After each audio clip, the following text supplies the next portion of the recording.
Эргэж хорогдсон өвгний сүнс. 2025 оны 6 дугаар сард 73 настай эмээ цэрэн пагам унтаж байхдаа нэгэн маш аимшигтай зүйлийг зүүдэлсэн байгаа юм.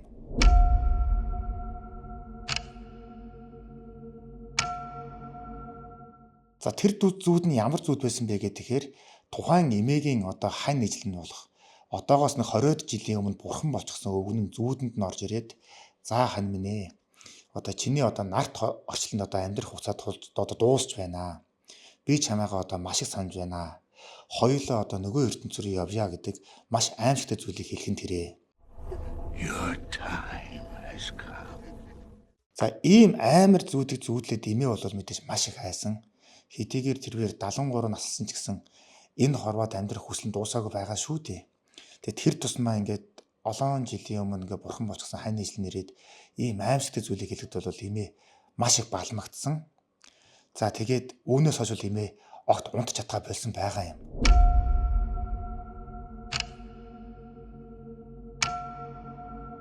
За ингээд цэрэн пагам эмээ унтж чадхаан болоод үүнээс үүдээд ингээд хорвоо дэлхийн гэж дайвалж толгойд байнга эргэдэг болсон. Хамаг биеийн шархиж өвддөг болсон. Ерөөсөө л тэр хүн нэг гэсэнтэй маш их хэмжээний сэтгэлийн дарамт айд төгшөрт автаад бүр болохоо болж л дээ. Тэгээд аргаа бараад унтж чадхаа болчихсон учраас өөрийнхөө төрүүлж гисэн 3 хүүхэдтэй хэлсэн байгаа юм. За ээжийнх нь энэ хорвоод амьдрах насны тоо гүйцэж ах шиг байна. Аавын чинь сүнс сүүлийн үед шүн болох нь ирээд намайг хамт явъя гэж дуудаад байдаг болчлоо. Ээж нь ингээд явчихсан билгүй дээ, буцах цаг болсон билгүй дээ хэлээд маш их уйлжилтэй зайлвал.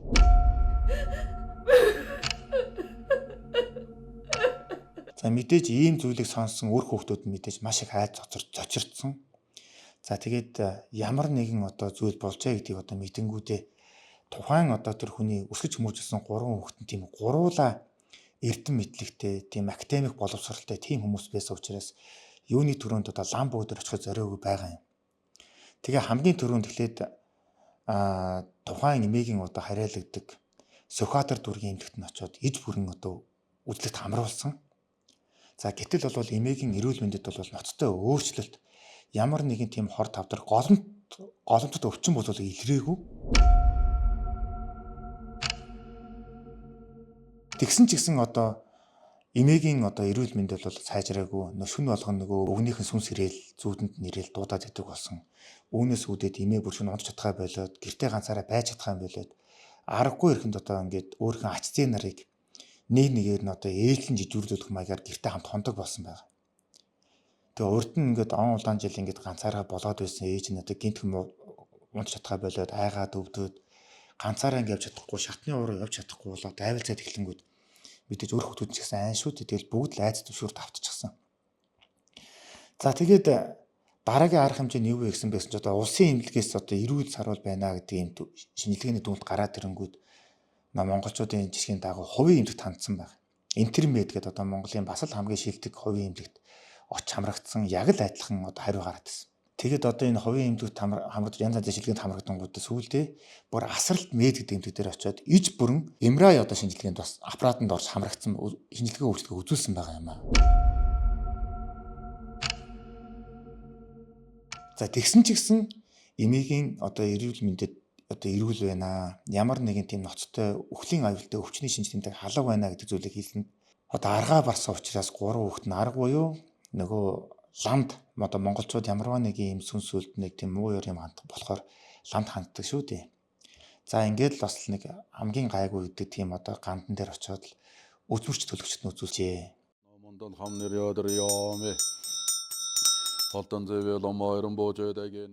За ингээд Монголын хамгийн гайгуулгсан хийдэд очиод ингээд мэрэгч төлөвчт нь үзүүлсэн чинь тухайн ламд хэлсэн байна.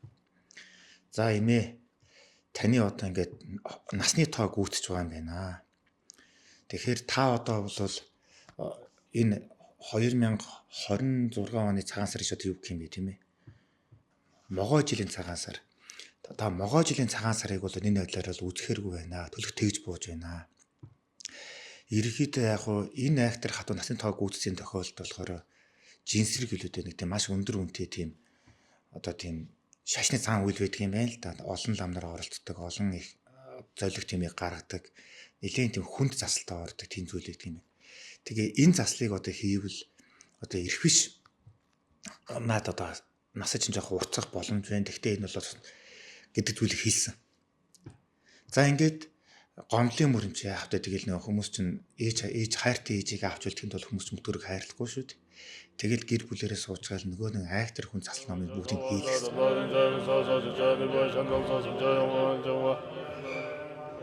Гэвч ийм айхтар заслыг хийлгэсэн дараа ч гэсэн эмээгийн зүүдэнд ирдэг нөгөө өвгний сүнс ирсэн хിവэрэл байгаад исэн гэсэн үг. Нөгөө ирээл эмээг нөө туулахгүй тийм ээ. За хоёулаа хамтдаа явъя гэдэг болсон. Your time has come. Үүнээс үүдээд эмээ бүр их шоконд орсон, бүр их хямралд орсон. Үүнд чихэн ингээ байнга шуудаг болсон.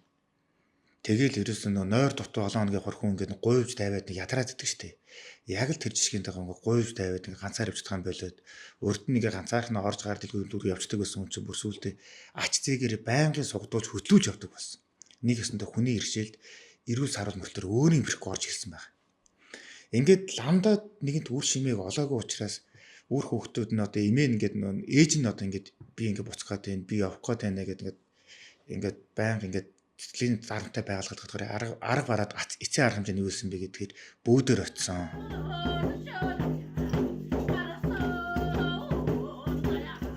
Тэгэл бас таньдаг мэддэг хүн адаас сургалж байгаа бас л нэг гайгүй мундаг гэсэн тийм мундаг бөөдөр очиод хамаг юмаа үзүүлсэн. За тэгэхэд бол онгоц цахиус нь бууж идүүч хэлсэн бэ гэдгээр цаадаа тийм онгоц тэнгэр байна. Энийг та нар заавал авах ёстой, угаа авах ёстой. Ингэжээж ээжээ чинь одоо ингэж арчлагаад байгаа энэ онгоц тэнгэрийн гай гамшиг алга болно гэдэг зүйлийг бол хэлсэн. За гэтэл одоогоос нэг 10 20 жилийн өмнө Монгол даяар нэг айл болгон бөөтө болж байгаа үедээ бол хүмүүс бол нэг юм бодож санахгүй ингээл за онгоц цахиустай юм авчдаг байсан шүү дээ. Тэгтэл орчин цагийн хүмүүсийн шал өөр болсон юм байл тэ юу яриад юу хачи юм яриад байгаа юм бэ? Юу яасна ч онгоц цахиус идэг юм чадахгүй гэдэг. Хүүхдүүд нь одоо ач зээнээр нь ирс эсэргүүцсэн энэ зүйлийг нь. За ингээд эмгэн бүр ингээ маш хүнд байдалд ороод тэгээ өөр хүүхдүүд нь одоо нэгэнт одоо ээжийг ингээ хямраад уйлаад унт чадхаа болчоод чихэн шүүгээд хамаг бие шархиж өдөө тарчлаад байсан учраас хамгийн одоо эцсийн арга хэмжээ нь юу байсан бэ гэдгсэн чинь Тайланд улсын Бангкок хотод байрладаг Бөмрүүн Гранд гэдэг эмгэг рүү очих нь одоо хамгийн сүүлийн гарц юм байна гэж бодсон байгаа. За энэхүү эмгэг нь одоо 1980 онд одоо үг таалгаас нээснээс хойш ер нь зүүн өмнөд Азида байрлах хамгийн том хамгийн тийм одоо сэтгэл заслын эмчилгээ хийдэг тийм алдартай эмнэлэг болсон юм байна л да. Тэгсэн мөртлөө очих хэрэгт одоо тэр зардал мөнгө нэхэр 40 орчим сая төгрөг болцоод идэг. Гэтэл одоо нэг 3 үр хүүхэд нь ижигээ бас хүлчмээргүй шүү дээ. Ижигээ ингэ зовоогоод юмэргүй. Тэгээд за тэр мөнгө төгрөг ямар ч байсан хамаалга үр зээл тавьж гаач хамаагүй тэр эмнэлэгт нь гомдлын мөр очоод ижигээ нэг зүгээр болгоод авъя гэсэн гоёрлого тэгээд цалингийн зээл хөөцөлдөж ирсэн байгаа.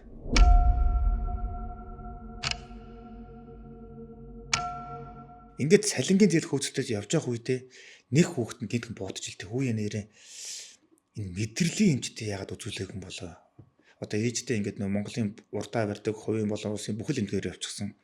Бүхэл зүйлийг нь одоо тэр шинжлэх дэвшилт технологиор үзүүлсэн боловч ганцхан мэдрэлийг нь үзүүлээгүй байсан. Тэгээ зүрхний баахан эмчилгээ, уламжлалтын баахан эмчилгээ хийлгэсэн боловч бас үр дүн хүрээгүй учраас дараах одоо мэдрэлийн эмнэлэг дээр очиод үзүүлж л дээ. За эмээг тухайн үед Доплер дуплекс тархины судасныхаагаар бүрэн шинжилгээ хийсэн. За ингээд ерөнхийдөө бол бидний хүзүүний завсар явдаг нуруу суурийн артер тий нугалмын артер гэж нэрлэдэг баггүй. Энэ судас маань нэг талдаа төрөлхийн гипоплазий буюу дутуу хөгжилтэй эсрэг талдаа болохоор нарийсан байсан. За вертебрал артер өөрөө ингэж нарийсаж тийм ээ дутуу хөгжилтэй байснаар яадаг вэ гэхээр бидний энэ тархины энгийнээр одоо энэ ногоон навч шиг байна тий энэ баг тархийг тижиж идэг баггүй. За тэнгууд баг тархи маань өөрөө биднэрт сонсгол тэнцвэрийн эргэтэн системийг одоо хангадаг гэсэн үг. Тэгэхээр эмээ угаасаа нөгөө нэг вертебрал артер нь төрөлхийн дутуу хөгжилтэй эсрэг талдаа нарийсан хангалттай хэмжээний нөгөө хүчил төрөгчөөр баяжигдсан сус шимт хижээл маань баг тархи ер нь бол тий тархиндаа очихгүй байгаас болоод эхлээд тэнцвэр алдчих эхэлсэн баггүй. За тий гэртээ ганцаар амьдардаг хүн тэнцвэр алдаад чигшуугаад эхлэхээр айгаад айснаасаа болоод ерөнхийдөө бол унтахгүй байснаас болоод тийм сэтгэл түгшил орж эхэлсэн гэсэн үг. За тэгээд онш олсон учраас яах нь манай эмнэлэгт эмчилгээгээ хийлгээд суцаа тэлээ тархиныхаа цусан хангамжийг сайжруулад антидепрессант буюу сэтгэл түгшил гутралынхаа эсрэг эмчилгээ хийгээд мөн бодисын солилцоог эрчимжүүлээд биеийг ингээд сайхан дэмжиж тамир тэнхийг нь оруулсны дараа тухайн хүн маань бол одоо дахиж хар дарж зүтлэхгүй байгаа. Бие тэнхээ бол сайжирсан. Тэнцвэр алдах тийм ээ чигшүүх зовир бол бүрэн гүйцэд арилсан. За манай эмнэлгийн хяналтанд ерөнхийдөө 6 сар тутамдаа үзүүлээд явж байгаа. Тэгээд итгэцэн. Сонирн байгууз. Ер нь одоо ингээд манай яг энэ саяны имэж шиг ийм зовлон тохиолдолд унт чадхаа байлцсан. Унтахаараа янз янзын ёс бусын зүү зүүдэлдэг, айлгадаг, ичээдэг.